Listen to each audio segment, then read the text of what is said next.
Do you remember that Korean taekwondo instructor out at Parramatta and last year he killed the mother, the son, and then drove and killed the father as well? Well, it was his sentencing hearing yesterday.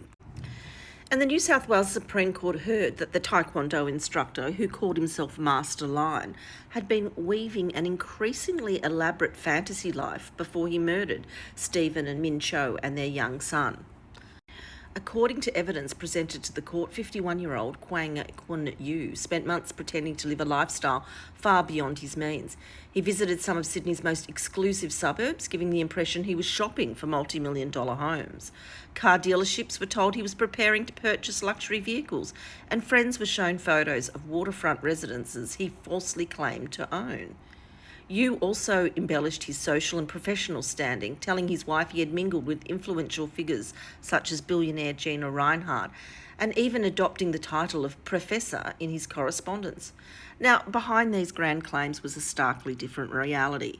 Yu's financial situation was dire, his accounts were overdrawn, and he struggled to pay rent, and he drove a modest Toyota Camry.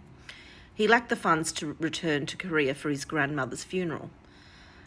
Forensic psychiatrist Dr. Andrew Ellis told the court that Yu's fabrications were not signs of psychosis, but rather attempts to bolster his fragile self-image.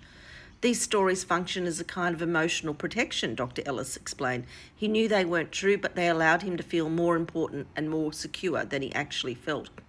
Ellis found no conclusive evidence of a psychiatric disorder and said Yu himself offered little insight into what led him to commit the killings. Ellis told the court he struggled to articulate any reasons for his actions. The prosecution argues Yu's motives stem from envy and bitterness towards the Cho family, who had recently settled in Sydney from South Korea. To Yu, the Chos represented success, symbolised most vividly by the BMW driven by Min Cho, a stay-at-home mum.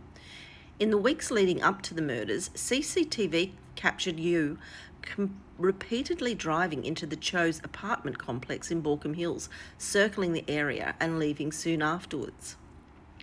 Now, on the night of the murders, which was February 19th, 2024, Yu told his wife he was excited to pick up a new BMW. That evening, when Min Cho arrived at his taekwondo studio in North Parramatta to collect her son, Yu led her into her storeroom and strangled her. Her son, unaware of what had happened, waited in the reception area. Yu continued teaching his next class while soothing the boy with snacks and promises that his mother would return. After the building emptied, he murdered the child as well.